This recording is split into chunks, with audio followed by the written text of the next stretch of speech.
Welcome to Dark Case Diaries. Tonight's story is as chilling as it is tragic. It's about a life lost, not to illness, not to war, not even to crime, but to fear, power, and systemic negligence. This is the case of James J. Hamilton, a 27-year-old teacher and activist, pulled over one quiet evening for something as small as a broken taillight. Less than 20 minutes later, he was gone. What happened between the blue and red lights flashing and the moment his body hit the ground has left a community shattered, and a nation asking questions yet again. But this is not just a story of loss. It's a story of love, of struggle, of promise, and how it all came undone in the span of a heartbeat. James Hamilton, known to friends as Jay, grew up in Birmingham, Alabama. He was the second son of Donna and Lawrence Hamilton, both educators who believed in hard work, humility, and service. From a young age, Jay showed signs of brilliance. He was a reader before kindergarten, an orator by third grade, and by high school, he was organizing student cleanup drives and tutoring younger kids. He was that child who would stay after class to help clean the board. Always had a question, always had a smile. Jay majored in education at Howard University, graduating with honors and returning to Birmingham to teach English literature at a local high school. But teaching was only one part of his mission. Jay believed in giving a voice to the voiceless. He led youth empowerment workshops, volunteered with police reform groups, and even gave talks about knowing your rights during traffic stops. We're not against law enforcement. We're against brutality. We're against assumptions. We're against people like us dying without cause. That's what makes what happened on the night of May 11, 2024, even more tragic. It was a Friday. Jay had just left a community panel at the local library, ironically, one discussing police accountability. He was headed to his parents' home in North Birmingham. At around 8:47 p.m., dashcam footage showed Jay's car being pulled over by Officer Benjamin Keller, a 12-year veteran of the Birmingham Police Department. Jay's rear tail light was out. A fix-it ticket, at most. Keller: evening. You know your tail light's out? License and registration. Jay: yes, sir, I'm aware.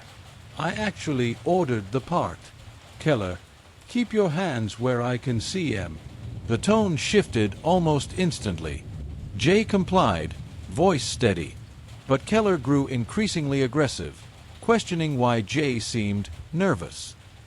Jay explained he had a constitutional rights pamphlet in his glove box, and when he reached slowly for it, just as he verbally communicated, Keller shouted, "Keller, stop reaching."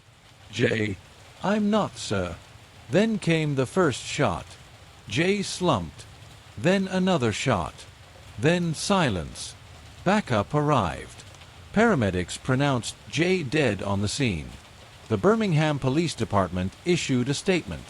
The suspect acted suspiciously and refused lawful orders. Officer Keller discharged his weapon in fear for his safety. But witnesses, people from nearby homes, said otherwise. Witness: Leanna Brooks. He had his hands out the window. He said, "I don't want trouble." The officer just lost it.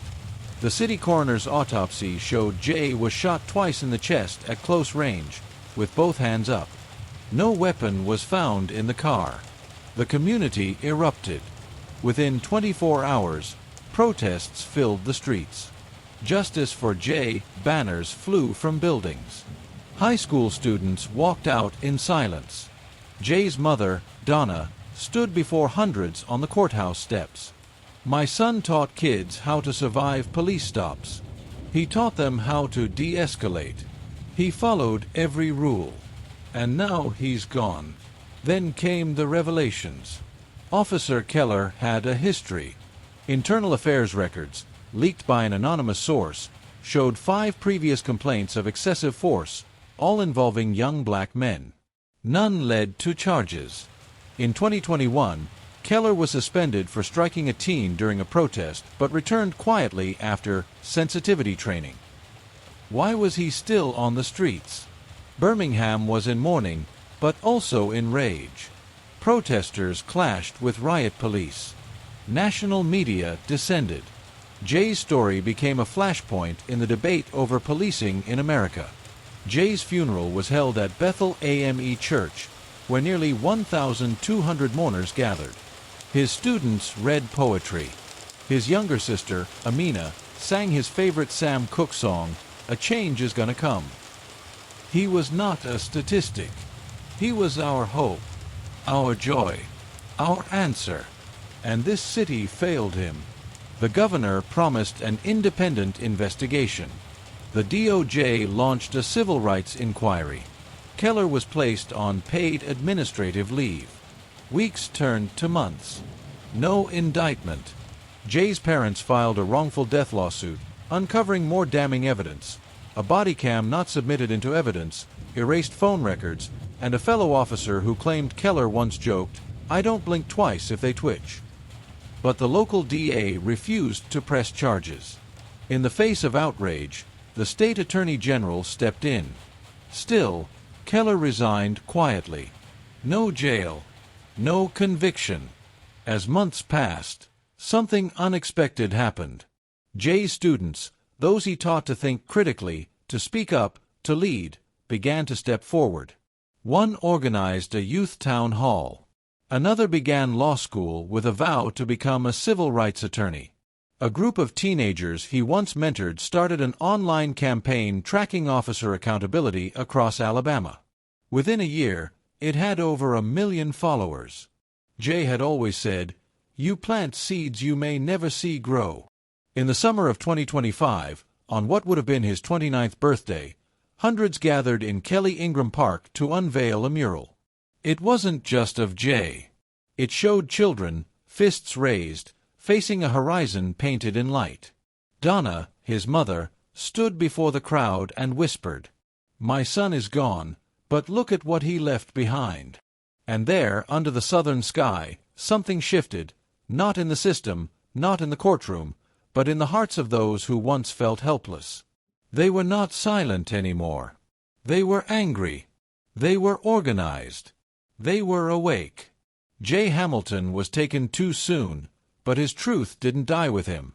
It marched. It painted walls. It rewrote laws. And it burned in every young person who realized the system wasn't broken. It was built this way. He called for help. They killed him.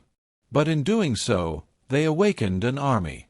And that is how a broken taillight lit a fire that still burns. This has been Dark Case Diaries.